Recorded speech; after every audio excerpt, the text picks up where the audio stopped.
My initial reaction to this was I didn't see anything in the initial reporting that told me that something had taken place here that was out of the ordinary or unusual. I mean, dude's a .430 according to the hospital. There's no professional drunk I know who could make it walking around on that kind of BAC. I'm part of law enforcement, but I'm the part that doesn't have to get behind a wheel and put on a bulletproof vest. How can the public trust you to hold cops accountable moving forward? You know, trust me? Yeah. Trust your office. I'm not even sure where that question comes from. We have a total of 16 minutes and 20 seconds of recorded footage. Welcome back, guys. This video is going to be a little bit off the cuff, and if it doesn't piss you off, I don't know what will. If there's any indication that the police are sovereign citizens, this is it. If you've ever had a DUI, if you've ever had a traffic ticket, or any other violation, this is proof positive that you are treated differently than law enforcement officers. You guys remember a story just about a month ago about an Aurora Police Department officer that was found passed out drunk with over 0.2 blood alcohol level. Now is reporting no charges will be filed. Not one. Not a single charge. And here we have the state's not the state, but the district attorney that was looking at this case telling us why he's not going to press any charges because of this and that and the other thing. It's a really long video, and I've had an opportunity to skim through it. And some of the defenses in this are just absolutely ridiculous. And the DA, this guy, works with the cops to prosecute us, the civilians. Works with the cops to prosecute us. Is it not evident that there's a conflict of interest? Is it not evident that we are treated differently than those in a costume, with a badge, with a high school diploma?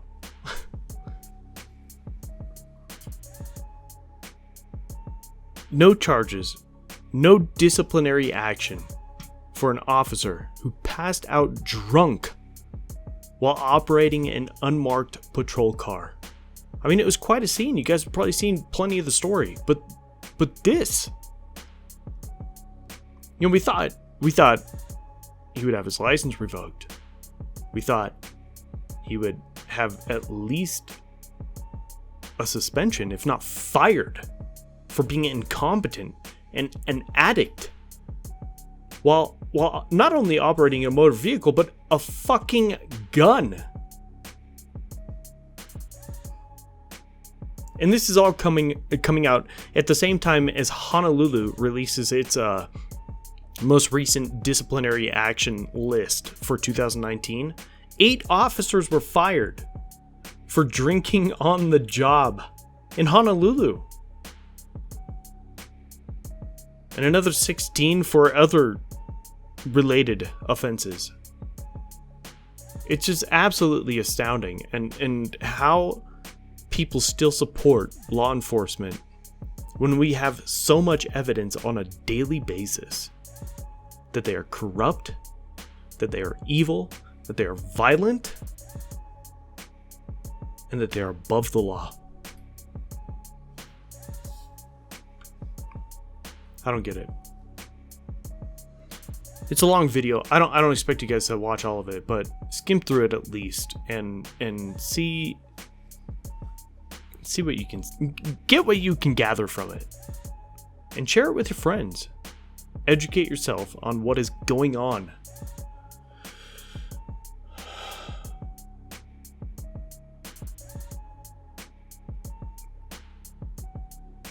Sorry. It's distressing. And I don't want you to be distressed, but I want you to act. How? I don't know. Tell me in the comment section, what can we do? How do we move forward? How do we change the laws? How do we get this DA out of his job?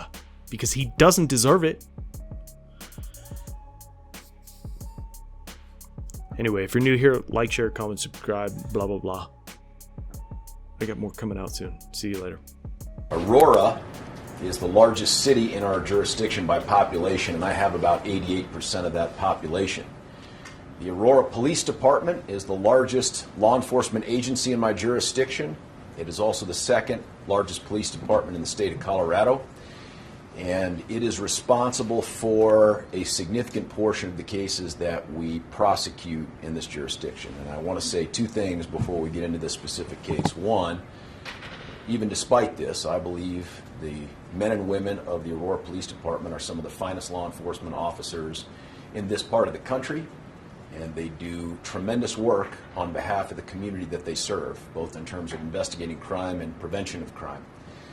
I see this in my experience, and I've only been in the game 25 years and DA for a little over 7. This is an aberration.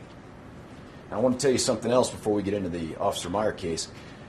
For those that doubt motivations why we do what we do, we prosecute police officers and sheriff's deputies and state troopers all the time for violating our laws, just like we do anyone else. So I had our folks go back and take a look at since I took office in 2012 and see how many law enforcement officers we've prosecuted just for DUI. That's separate from all the others. And we've prosecuted 13 in this jurisdiction, several of them from the Aurora Police Department. Here's a breakdown of what happened to those cases. We had 8 guilty pleas, 1 that went to trial and lost. 2 of those cases are still pending, and 2 had to be dismissed. 1 because the officer or the defendant, who was the officer, died, and 1 because a key witness in our case was deployed as part of their military service, and we couldn't get them back, and the judge ran out of patience for continuances and made the case go away. Of those particular cases, 8 agreed to take breath or blood tests, 2 refused to test. 1, for whatever reason, was never asked, and a couple of the cases were sold. We just couldn't determine what happened with them. In none of those cases was the officer unconscious, as was the case here in the circumstance with Officer Meier. Now, on March 29th, 2019, Officer Nathan Meier was heavily intoxicated while he operated a marked patrol unit in uniform and armed with a handgun. I have no doubts about those facts, but what I lack is the ability to prove that beyond a reasonable doubt in court. And the reason I lack the ability to do that is because the decisions that were made at the scene by other members of the Aurora Police Department, and I want to talk to you about how we got there. 257 days after Aurora PD showed up on scene where Nathan Meier was passed out drunk behind the wheel of his cruiser, there was a story aired by CBS 4 on December the 10th. That story was broken by Brian Moss, and that is the very first time we became aware of this circumstance, 257 days later. The next day, December the 11th, the reporter, Brian Moss, came out and interviewed me, and I told him I intended to launch an inquiry into this. And my initial reaction to this was I didn't see anything in the initial reporting that told me that something had taken place here that was out of the ordinary or unusual. My opinion on that has changed as a result of an inquiry that quickly turned into an investigation by our office. Our investigation, and I want to detail for the public how that took place and the timing that got us to here today. First off, I assigned 2 separate chief deputies, and I want to talk about that because it wasn't just random chief deputies. Chief deputies are supervisors in our office. They are some of the most experienced prosecutors and trial attorneys, and the 2 that I assigned were very particular. Each one was the chief of county court, which is where all of our DUIs get prosecuted. One of them, the lead chief deputy in the investigation of this, is also the head of our vehicular assault and vehicular homicide team, so deals with DUIs at a high level on a regular basis. I also assigned 2 investigators to this. Now, I want to tell you why we had to have 2 chief deputies as we get into something called Garrity and some of the internal affairs investigation stuff. So keep that question in the back of your mind, why there had to be a second chief deputy. So the day after I announced I was going to conduct this inquiry, we reached back out to our partners at Aurora Police Department, and they provided us with a bunch of information. They provided us with incident reports and some body-worn camera footage. I'll talk more about that in detail in a little bit. We had to go seek a search warrant and execute that search warrant the day after Christmas to get our hands on the internal affairs investigation in its entirety. The reason for a second chief deputy is this. There is a case that I'll go into some detail about called Garrity, and it is a case that exists and is used largely for law enforcement that says when an officer is being investigated for misconduct internally and their employer, that chief of police, says to them, if you don't answer questions about what you did and why you did it, I will terminate your employment. They're allowed to do that, but that statement gets protection. That statement is considered compelled, and that means we don't get it at trial. I'll talk a little bit more about that. That second chief deputy was assigned to look at those portions of the internal affairs investigation that I could not consider by law in making a charging decision and a decision to prosecute. And I will tell you that it was only last night, as we prepared for this, that I had my first conversation with that chief deputy to discuss the information that they discovered from inside that internal affairs investigation and the other documents that Meier provided during that investigation. The other thing we considered, and we started to get these things in January, we were able to interview 2 of the lay witnesses, the citizen civilian 911 callers who observed Meier passed out behind the wheel. We also obtained additional records from the fire departments and EMS. Those became critical, and in my opinion, their observations and statements became largely dispositive of my ability to prosecute successfully at trial. We interviewed 2 responding officers who, although they had generated reports for purposes of the IA investigation, had never been interviewed as part of the IA investigation. The last of those interviews was finally able to be scheduled not because of us, but because of them this week. And that was the condition precedent to us being able to make a final decision and have this discussion with the public, which I promised you long ago. We interviewed the EMS personnel and the paramedics who were not previously interviewed. We also reviewed all of the dispatch records to try to find out what communications were taking place outside of the public eye.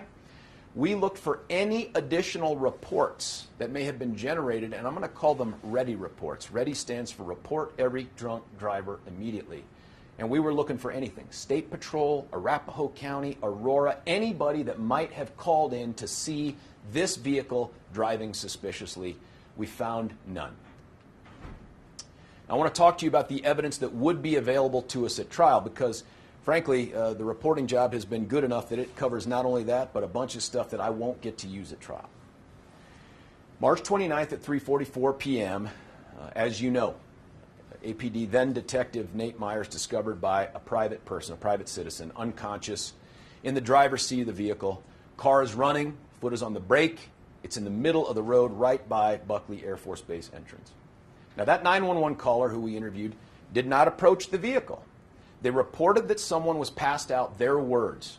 There was a second 911 caller who happened to be a former bartender. That could be instructive to us. They did approach the vehicle. They never had the opportunity to breathe in any of the air that was coming off of Officer Meier or inside the car because the windows were up. They attempted to wake Officer Meier by knocking on the glass. Meier appeared, in her opinion, to look at her, and in her opinion, looked drunk. APD dispatched officers and EMS. It turns out that just by chance, Deputy Chief Paul O'Keefe was in the area. He responded to the call and was really, I think, the first APD officer to arrive on scene. He heard the dispatch report and he went out there. Couldn't get the door open. So they had to get the firefighters to break the glass on the car door, I think maybe even 2 doors, the passenger side as well. At that time, Deputy Chief O'Keefe says he smells a mild odor of alcohol, leaves that vehicle, and then says, hey, I never smelled it again after that. In fact, in some places he described it as fleeting. Now this is I guess a screenshot, if you will, of a report that was generated and came out of the IA investigation. These are his exact words here. Smelled what I thought was a smell of alcohol, fleeting. And he then says it wasn't consistent with what I had seen from even really intoxicated people. He goes back to his car. When he's back at his car, even though he had described the condition as inconsistent, he calls the chief of police, Nick Metz, and tells him that Meier might be intoxicated. He then returns to Meier's car and says, I never smelled the alcohol ever again. And he believed in his assessment, and this is a guy who's a career law enforcement officer who has significant experience, said, I had insufficient information to initiate a DUI investigation. And then he also says during the IA investigation, he erred on the side of protecting Officer Meier. Meier's in uniform. His vehicle's in drive, his foot on the brake, he's unresponsive. During the process of removing him, 3 other Aurora officers indicate some level of odor of alcohol that they smell. One officer describes it as mild, but not sure whether it's coming out of the car or off of Officer Meier. A second officer says, nope, I smelled an odor, it was coming off of Meier. And a third officer described it as faint and coming from the vicinity of Meier's face. Here's what's important. None of those observations are communicated to EMS personnel. That plays a significant role in how they assess this case as we move forward. Now there's body-worn camera, that is the policy for Aurora Police Department, but of the 8 officers on scene, 3 were supervisors, and they don't typically interact with the public, and so they don't carry body-worn cameras. That includes Deputy Chief Paul O'Keefe.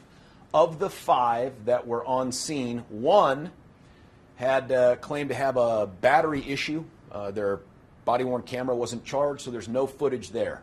Of the 4 others that recorded video, because of the turning on and turning off of the body-worn camera, we have a total of 16 minutes and 20 seconds of recorded footage. Here is some of that footage. Now, I give you this clip because this is one that was emphasized in the early reporting, where I think it was Lieutenant, I may have said officer, I think it might be Lieutenant Van Dyke, makes a comment to another officer here. Flawless. It feels like technology should work.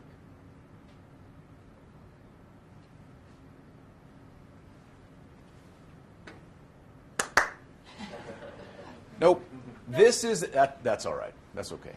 That's all right. This is that video clip where Lieutenant Van Dyke is seen walking by the officer with the body cam on and says he's a little intoxicated. And that has been widely reported. This would have been a video clip of that. This is statements that came out of the IA investigation where he says that. How did you get that information? Had to ask him, where did you get the idea that he was a little intoxicated? He said, I got it from Officer Rivas. What did Rivas say? I don't remember the exact words, in essence, if it was intoxication or the fact that he was drunk. So it was important for us to talk to Officer Rivas as well, or to get his statement. And he said, I just was sort of guessing that. I'd smelled alcohol. It's been a little while since I've done a DUI or anything like that, you know. But that was his conclusion, and those were the words passed along based on those limited observations. Here's where it gets difficult for us in contemplating going to trial. There were a number of fire and EMS personnel that came out. 3 separate agencies were dispatched: Buckley, Aurora, and Falk. We interviewed as many of those people as we thought we could. I think we got 5 interviews of the folks from those different agencies. We obtained the records. There were about 10 individuals total, but we wanted to zero in and interview the ones that had the most direct contact with Officer Meier. The Buckley Fire individuals that we interviewed did not smell any alcohol on him. Nobody told them they had smelled alcohol on him. Because of that, and you'll see this repeated with other EMS personnel, in the absence of information that would suggest that this was DUI related or alcohol related, they began to scramble to figure out what is going on with a uniformed police officer in a police car, clearly on duty, in the middle of the day, in the middle of the road by Buckley Air Force Base. They conclude medical issues. So they begin to ask themselves, and each other, could this have been a stroke? but nothing quite matches up with stroke. So they don't initiate a stroke protocol as they run code back to the hospital. One of the Buckley EMS firefighters later on says, man, I saw the report that got put out there in the media. I was shocked. I was shocked that intoxication was the cause of this. That is what we can expect to show up in trial if we went to trial. A seasoned EMS officer and firefighter who says, I didn't think it was alcohol at all. There were people from the Aurora Fire Department that we interviewed, firefighter who assisted with removing him from the vehicle, never told about the odor of alcohol by anyone. Doesn't detect an odor of alcohol. Did not suspect alcohol was the cause of Meier's unconsciousness. Also suspected stroke, but it didn't quite match up with the other things that they were measuring and observing. Very surprised are the words they used. Very surprised when she learned later that this officer was intoxicated. Also a witness we can expect at trial. Ultimately, they're unsure about what's causing this guy to be unconscious. The Falk ambulance paramedic who was in the ambulance with Meier going to the hospital said same thing. I suspected stroke. Maybe it was exposure to fentanyl or some other highly toxic opioids, but it didn't seem to match up with anything that fit that either. Did not smell alcohol. No one on scene ever mentions alcohol to that person. They did not have that information to factor into their assessment. Buckley firefighter who broke out the window has the first face-to-face contact with Meier. Didn't have that observation. Meier's transported to the hospital. Now, a DUI officer is dispatched by Aurora to go to the hospital, but is waved off and told, go home, go back to the road, go do something else. There's nothing to do here. The hospital staff in this case, and this was unusual according to some of the Aurora officers involved, normally they would give an indication to the police whether they thought that someone was intoxicated or not. But what grew out of the investigation was that in this case, the hospital staff were remarkably tight-lipped in the information that they would share with Aurora PD. There is no attempt by Aurora PD to get a blood sample at any time. No request at all.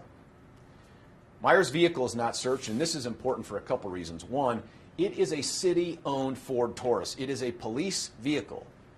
It can be searched without a search warrant and without probable cause. They tow it to the shop. Inside that vehicle, they see a bottle with a clear liquid. It presumably could be water, but in a case where we suspected that someone was driving drunk, it would not be uncommon or unusual for us to seize the bottle and test the contents to determine for sure. That never happened here. After several hours at the hospital, Officer Meier is observed by others being walked up and down the hallway by hospital staff prior to being released. That's not inconsistent with someone who was brought there heavily intoxicated. It's also not inconsistent with someone who they're getting ready to release who was suffering from some other malady. He's eventually released to family members. He is not cited or charged with any crime. So then we get to the stuff that we started to talk about with Garrity. What about those statements that got reported? What about the fact that we know he told Aurora PD through an internal investigation that he went home and drank a whole bunch of vodka? That got reported a ton out in the press. And I'll tell you, the response that I get from the public is, Rockler, slam dunk case. Dude says he drank vodka. There's a BAC. What is the hesitation? And I want to talk to you about not just what the hesitation is, what the prohibition is on me having that evidence. Bless you. So here are the statements that get reported. Talks about being impaired. December 31st, that other chief deputy conducts this Garrity review of the internal affairs document. Now here's that Garrity case and the limits the law puts on us.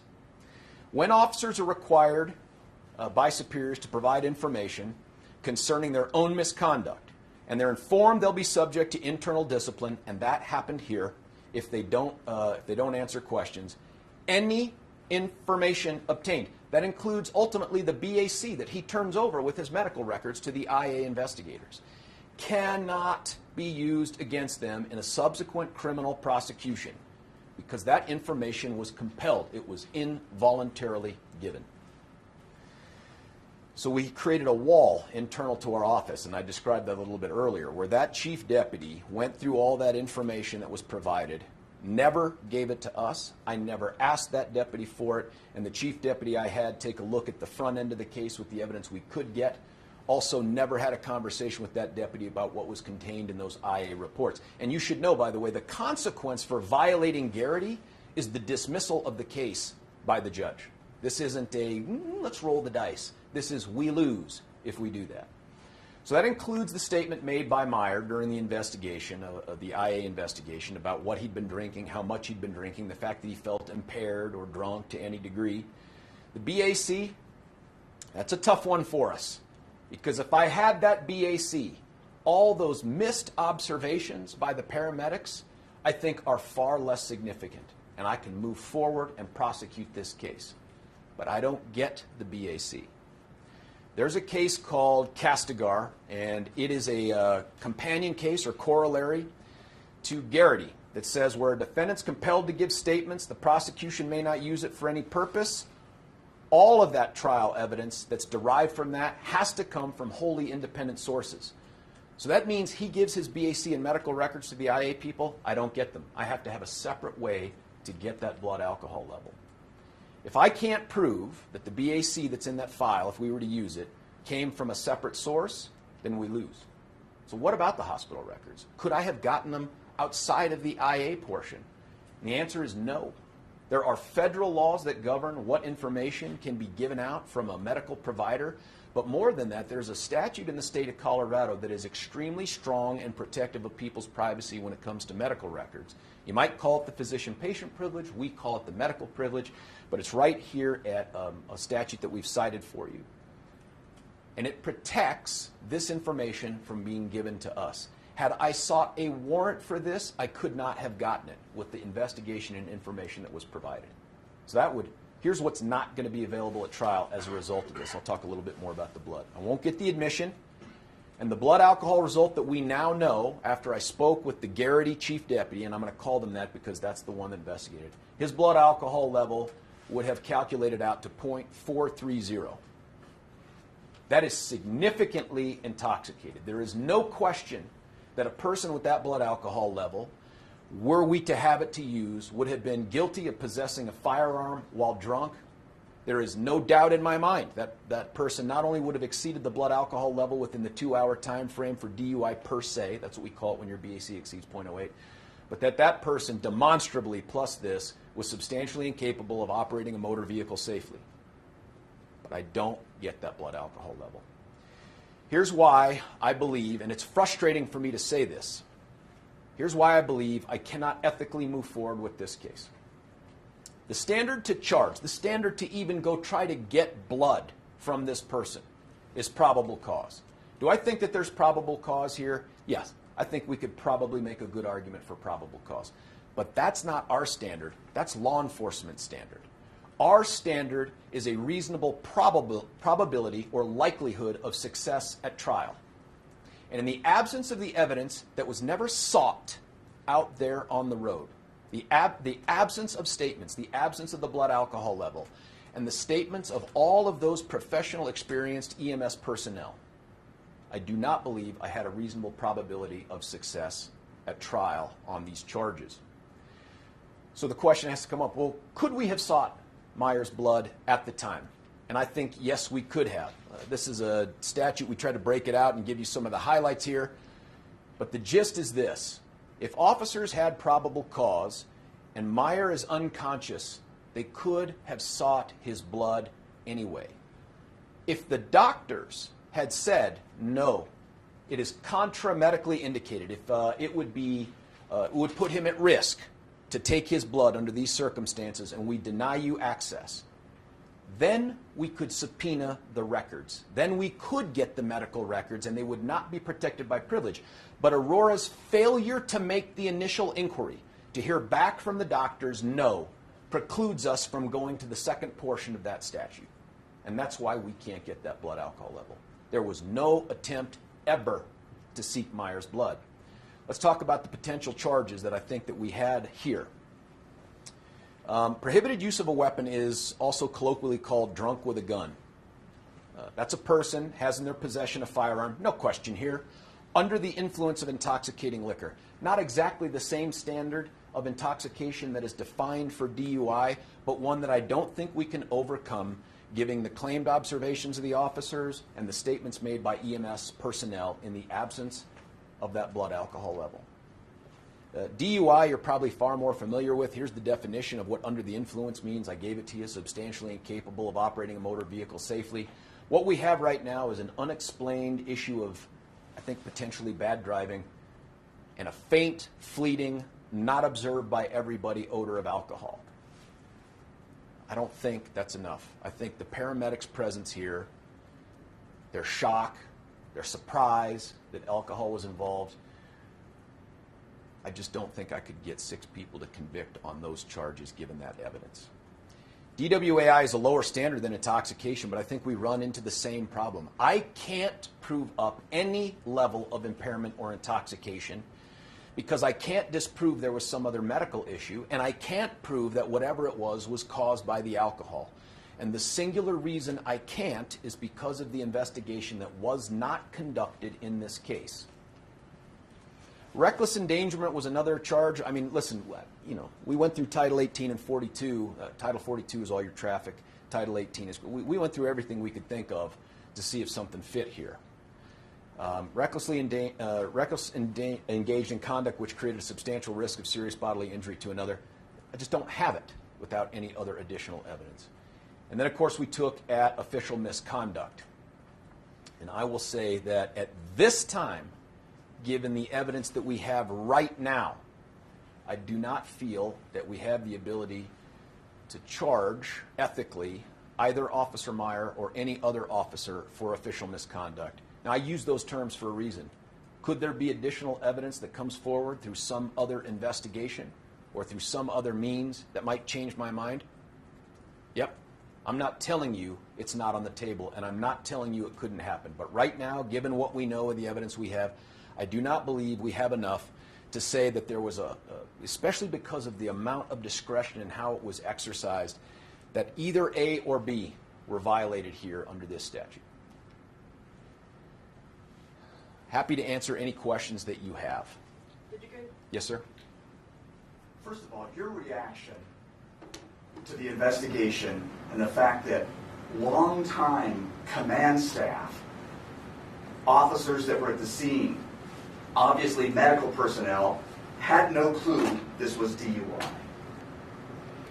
Let me say my initial reaction, it's the one I think that was captured by Brian Moss on my initial statement, was, given what I had seen and what I had heard, I thought there was likely plausible explanations for what was done on the road, and I wasn't going to jump to conclusions. But the result of this investigation, which included a ton more information than we'd had access to before, my conclusion is different. And I am incredibly frustrated with an agency that I put a great deal of trust in. I think that they're an incredible law enforcement agency. I think it's embarrassing for the 99.9% of the men and women there that they have to go through the community with this kind of thing hanging over their head. I'm frustrated because, bottom line is, if one of us had been in that car and not Officer Nate Meier, you ask me, do I think it would have been treated differently? I do. On that note, if this was not a police officer, is it fair to characterize this by the Aurora Police Department? Would you call this a cover-up? I would not. But by the way, I won't use the term cover-up because for me, my definition of cover-up is something far more intentional. They have evidence and it gets destroyed. They have evidence and they hide it. There is something known. I don't think this was known. I think it was suspected. And I think this became an ignorance is bliss moment. I think this became, we don't want to know. We don't want to get evidence that might show what we suspect. I don't think that's a cover-up, but it's a couple blocks from it. Do you think the people of Aurora can trust in their police department that there aren't two different standards, one for the police and one for regular people? Yes, I do. That's why I said at the beginning of this, I think this is an anomaly. Look, in the time that I've been the district attorney here, I've had a very open and productive relationship with the command staff and other police officers, and they have not hesitated to call me in the past when they thought that one of theirs engaged in misconduct. I mean, look, there's a case where we just convicted a longtime beloved Aurora police officer of a felony that subjected him to prison for embezzlement that we would not have known about but for Aurora telling us about it. So this, to me, is not the norm in Aurora. This is not how they have done business while I've been district attorney, as far as I know. This was the first time that something like this has happened. I'm frustrated, one, that it happened. Two, that I don't get to know about it until the media reports on it. Because I'll say this too. Had one of those officers on the scene thought, we're not sure, is there probable cause? It is customary. It happens all the time on a whole bunch of cases much bigger than this to pick up the phone and call one of my prosecutors and say, let me run this by you, what do you think? I tell you, with the information we have and what we've done in the past with these cases, my prosecutors would have said, yep, go get the blood. Can you provide some clarity on the Garrity situation? You said you couldn't use it in what they said during the IA, but could you put people on the stand after the fact, public officials, people who now know and are certain that he was drunk? Could you ask them, hey, now knowing what you know, indirectly ask them and put them on the stand? No, I mean, frankly, I appreciate your defense attorney mindset there, which is how do we beat the law? And I'm not saying that sarcastically. That is how do we get around this thing? And believe me, I sent my chief deputy to our chief of appeals, the smarter law people in there that know all this stuff, and said, look, find me a way to get this evidence in. Find me a way to get the evidence to get it in. But what you can't do is say, okay, I can't get the report, but I'll invite the people who listened to the statements to come in and testify to those hearsay statements, the content of which is protected and precluded by Garrity. I couldn't do that. How can the public trust you to hold cops accountable moving forward? Trust me? Yeah. Trust your office. I'm not even sure where that question comes from, given one, this press conference and the fact that I began by showing you that we've prosecuted every single officer of DUI that has been brought before us, including 2 from Aurora, within the last 30 days. This week, we convicted another Aurora officer of DUI. So the answer to the question is, take a look at our track record over the 7 years and all the officers that we've prosecuted for violating the law. This, I could have done this through something in writing. I could have done this as, hey, there's just no probable cause, nothing to see here, move on. I'm not going to do that because I'm extremely frustrated with how this was handled and the outcome and the position I'm put in to have to stand here before the public to try to dispel this kind of suggestion that somehow I'm in bed with this conduct. I am not. How in the world does this not compromise any future DUI investigations conducted by the Aurora Police? How does it not compromise it? I don't see how it compromises it. I mean, look, the downside of this is there are jurors, potential jurors, right, that come into court who know of this incident and they have some concern or questions about the credibility of Aurora police officers in general. Hopefully that stuff gets revealed in jury selection and we have a conversation about it. But like I said, this is a one-off. You have never come to this office before or heard me talk about any law enforcement agency in my jurisdiction this way before. That's because this one is, it's the most upsetting to me in the way it was handled, and frankly, the impression that it leaves with those who are inclined to question whether it's my ability to carry out my sworn duty to enforce the laws of the state in this jurisdiction, or Aurora's ability to protect and serve and be impartial in the way they enforce the laws. I don't think either of those things are true, but now here we are, and we've just had back-to-back questions from respected members of the media asking that exact same thing, and I tell you, it sucks. Yes, sir. Is there a need for more training for police officers, for I do not believe responders? I do not believe this was a training issue. And I also believe that had these EMS folks, and they told us this, had they been told there was a suspicion of alcohol, and by the way, for those of you that don't drink vodka or do this work, vodka is the least likely alcohol to leave that kind of emanating odor that would persist in a way that other alcohols might. They said, hey, had someone told us that there was alcohol on board or they suspected it, we would have factored that into our assessment. And my guess is they would have made different decisions. Look, some of the paramedics said, we ran code to the hospital because we didn't know what was going on. If we thought this was a drunk, we wouldn't have run code. What's your advice? What do you want the Aurora Police Department to do should this happen again? Let me defer a little bit on that. I'll give you my personal opinion. But there is going to be an investigation that's going to be conducted by an outside attorney that Aurora has retained to look exactly at that kind of thing, internal practices and what they do. And I don't want to step on their toes. But from the district attorney's perspective, and I have done my own informal poll of other agencies after this incident, if a law enforcement agency suspects misconduct by any of their employees, specifically officers, don't investigate it. Invite an outside agency to come in and investigate it. There was nothing that would have prohibited Aurora right then and there from calling out to Colorado State Patrol or the Arapahoe County Sheriff's Office and say, hey, come out here, here's what we've got, take it from here. Or even meet us at the hospital. We'll tell you what we've got, take it from here. That never happened. And when that doesn't happen and we get this frustrating result, you then get the people out there who are going to start asking questions about, can we trust them to police themselves? Can we trust them to make decisions about future cases involving officers anywhere or on DUI investigations? Man, that's tough. God, that is very difficult. Well, you call this an anomaly, but you didn't hear about this case for months, and there's a bunch of people out there who may feel like there's other cases like this out there. So how do you police the police? Boy, I sure hope that's not true, man. I sure hope that's not true. I haven't seen anything else like this. Honest to God, had you asked me before Brian Moss's story, do you think there's cases out there that you don't know about? I'd say no. So, take it with a grain of salt, but this doesn't feel like anything else we've quite had like this. Could you clarify something you said at the beginning? You Yes, mentioned the other officers that had been charged with DUI. I think you said Yeah. two of them had refused a test.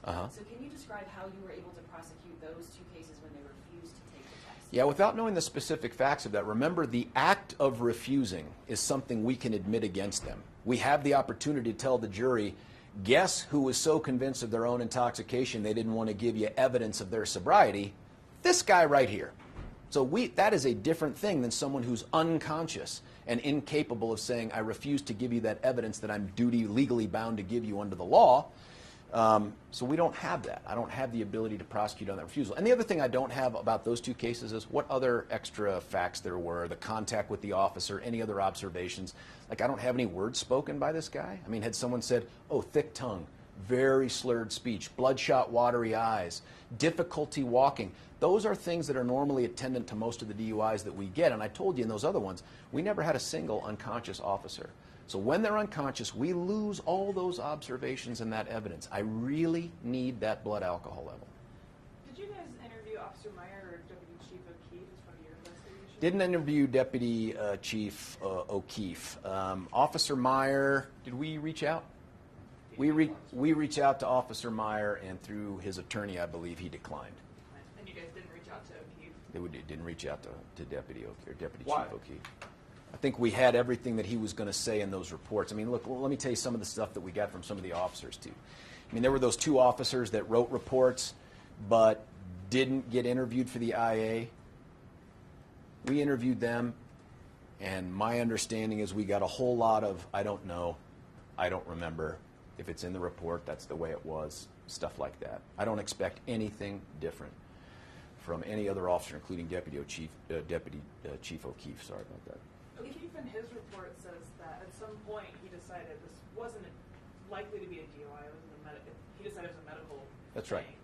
Do you have any evidence that contradicts that there was some other reason he changed his mind? Do I have any evidence that he didn't? Not usable evidence, right? I mean, dude's a .430 according to the hospital. There's no professional drunk I know who could make it walking around on that kind of BAC. So we know this guy was heavily intoxicated. But you bring up a good question, and that is, especially as we consider charges like official misconduct or other things that took place, there is an exercise of discretion here based on observations that if they're not recorded, I can't reproduce, and I get stuck in this position where I got to think of what can I present to the jury. And I would tell you that if we charged this case, I would do this myself. And I just couldn't see getting around the EMS observations and things like that. If we were to go back and look at every DUI that had been charged by this office over the last 7 years, are you confident that there is no other case that you've used less evidence on to prosecute a DUI? I'm confident, yeah. And I say that not because I have seen every one of those. And keep in mind that up until 2 years ago when El Paso surpassed us, we had more DUIs in this jurisdiction than any place in the state of Colorado. A lot of that's the function of the size of our jurisdiction, 1 million people. But I asked both chief deputies that oversee all the prosecutors that handle all the DUIs, because I was desperate to find some way to move forward on this case because I thought it would be the right thing to do if we could do it. And the answer I got back from each of those chiefs was, we've never had anything this weak. This would be the weakest DUI we'd ever move forward on. And the blood alcohol level, that was taken at the hospital, and how did your office learn about that? Was that a self-reported thing, or what? Self-reported by him through the internal affairs investigation, which made it unavailable to us for criminal prosecution, and that's how we got it, was through when we executed a search warrant for the internal affairs documents. Is that unusual to execute a search warrant to get a full IA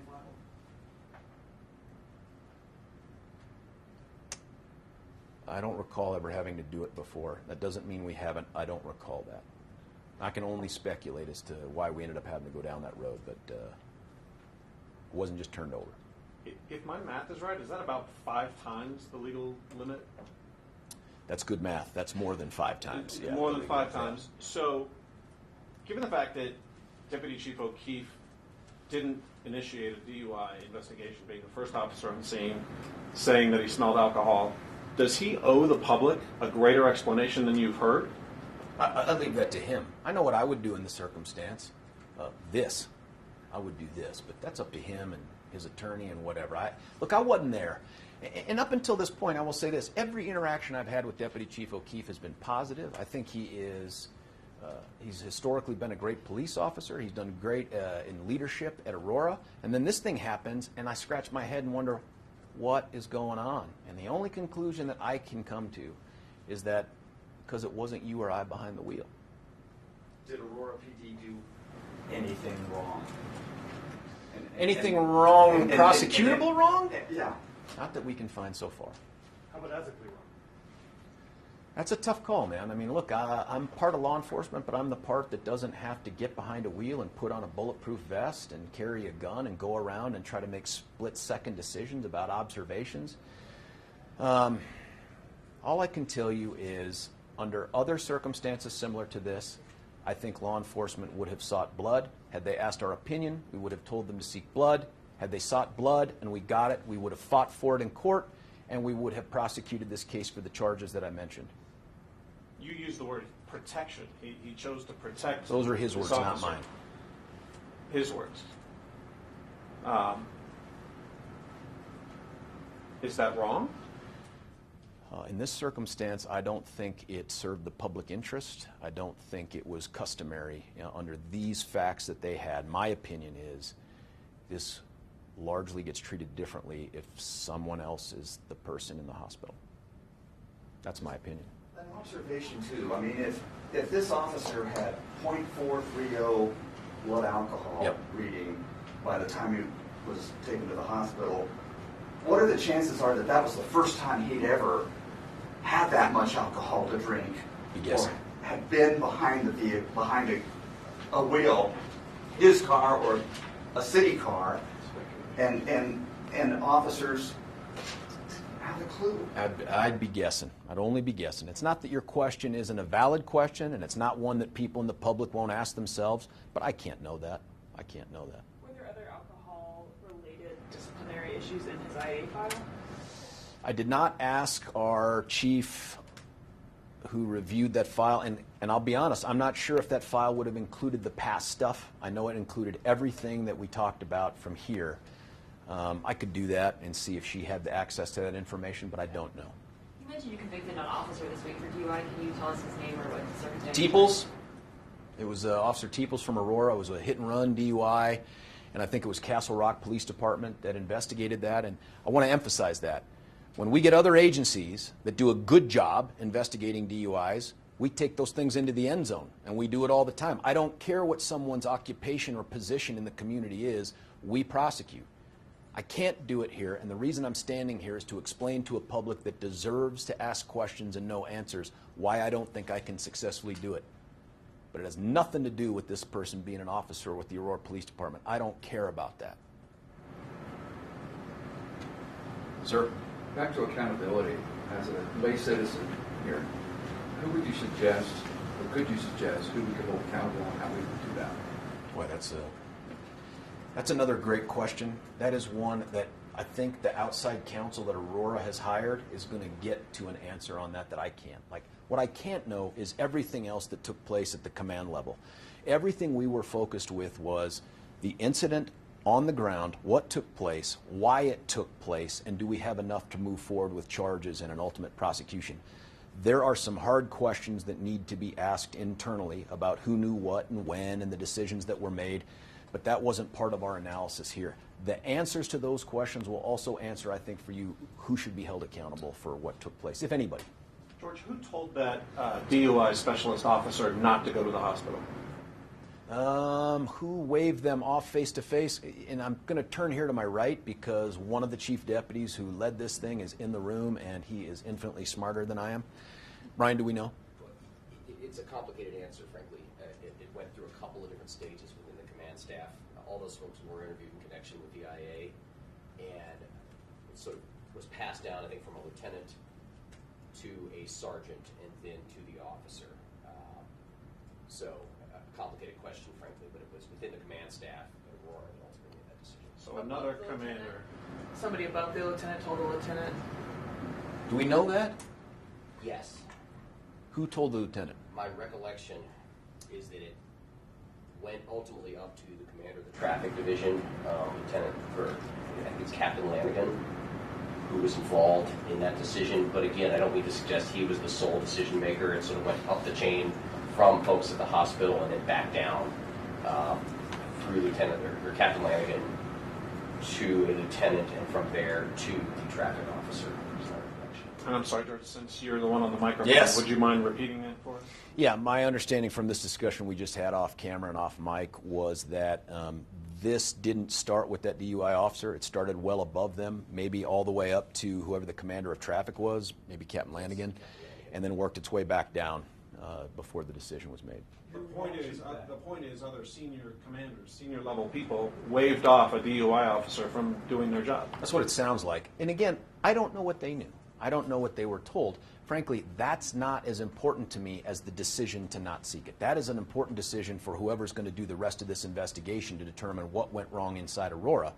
But for purposes that we have, I need the people on the ground who are making decisions. I need the people who had the observations, who chose to tell people some things but not others, all of that. That's what I need. Can you give one overall culture reaction to the Aurora Police Department? I don't know if you saw the email from Chief Metz that went out and said Meier owned his own S-word. I don't know if you have a reaction to that email that went out and just the culture moving forward with looking for a new chief. You know, you said some positive things and some negative things, I guess. What's your overall assessment? Look, that email from Chief Metz, I mean, my presumption is that that was intended to characterize what took place in the internal affairs investigation, and that kind of looks like what happened. And this guy came forward with his medical records and a statement saying that he'd done all these things, but he did it in the protected confines of the internal affairs investigation. I should say something else. I don't think Officer Meier was in a position to be at fault for this in terms of not the conduct of being drunk with the guy, that is, but in terms of the decisions that were made not to seek his blood. It doesn't look like he had anything to do with that because he was so drunk he was passed out. I mean, these decisions were made in his absence, even though he was physically present. So to the extent that he had a singular opportunity somewhere to come forward and say things about what he had done and why he did it, he did do that. I'm not defending him because I do think he beat the system. I just think it was part of the system that helped him do it. So should he be here in court facing these charges?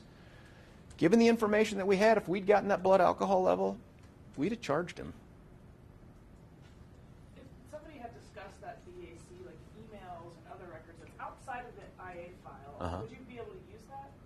No. If someone sent an email like... No, and again, I don't want to get super technical with what the rules of evidence are, but all of those things would be considered hearsay. They'd be communications of some other thing that wouldn't be admissible for the truth of the matter, which is the BAC. I'd have to get back to the actual blood alcohol test itself, and I don't have a vehicle to get it or admit it into evidence. What else? Anything else from the members of the community? We have two here. Ma'am, any questions? Anything else? Any more questions about me, how I do my job, that kind of thing? Why didn't you just grab the bull by the horns on this? I'm telling you, Brian would tell you this if he was on the mic. Up until like the moment that we made the decision, I think I called Brian like at night, and I'd be like, what about this? What about that? Do you remember that? And I'd be like, could we figure out this? Is there a way we can do that? Is there some way that, I mean, I was the what if guy on this because this was the last thing I wanted when this came forward, was to stand here in front of you and say things that engender these kinds of questions about whether or not I can be trusted to hold law enforcement accountable, which is demonstrably ridiculous. But I get it. I get the question. I don't want to be standing here. I would rather say, I'll do all my talking in court because we filed charges. But I don't believe I can ethically do that here. You said you're kind of leaving the door open for official misconduct. I mean, is there anything in particular, any tripwire you'd be looking for? Don't know. When I say leave the door open, I don't want to make it sound super scarier than that. Look, there's a statute of limitations that applies to misdemeanor conduct, and that is misdemeanor conduct. At some point, that will run out.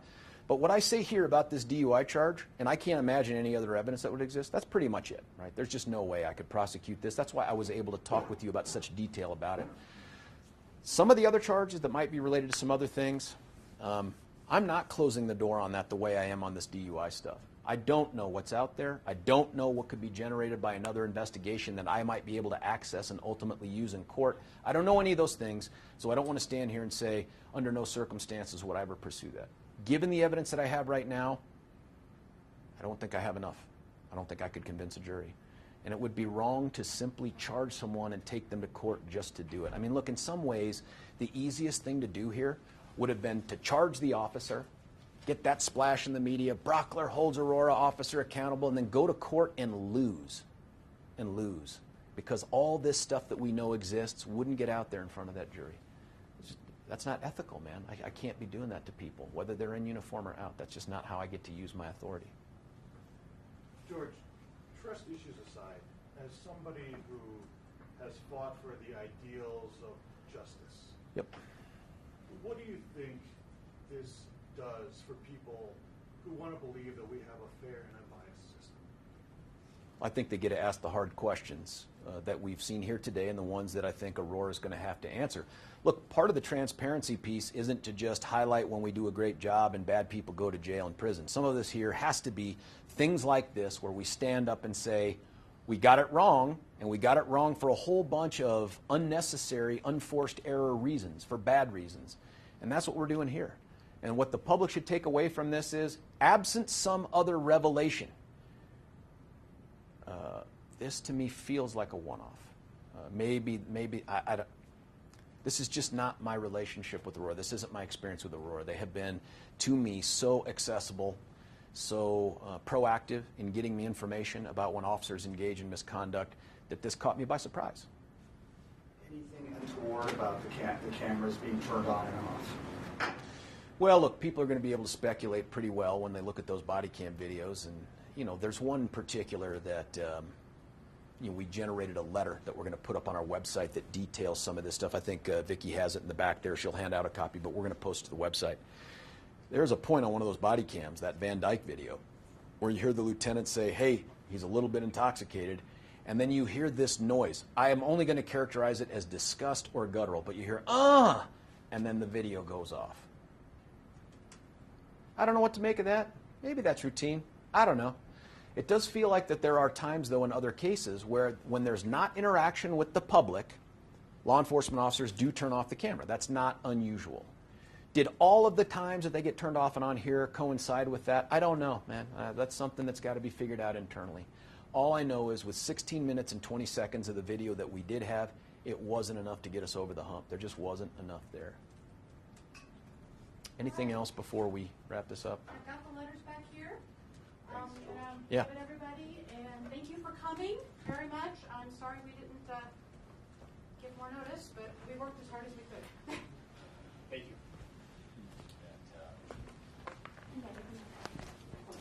Oh my goodness. Yeah.